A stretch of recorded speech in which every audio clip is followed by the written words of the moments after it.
روحي وصار الدمع يجري، يا إلهي خذ بقلبي. عليه الصلاة والسلام من عدة أمور، حفظ من الوثنية، وحفظ من النساء، وحفظ من الغناء.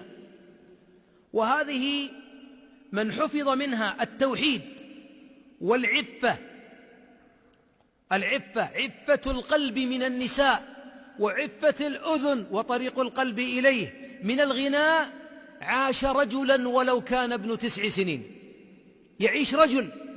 وإذا فتح على الشاب ضعف في التوحيد، خفة في سماع الغنى الذي يستفز، الله قال للشيطان: واستفزز من استطعت منهم بصوتك. والثالثة المحصلة الغنى رقية الزنا، أن ينفتن بنظرته للنساء، فإن هذا الثالوث إذا حل بإنسان دمره في حياته.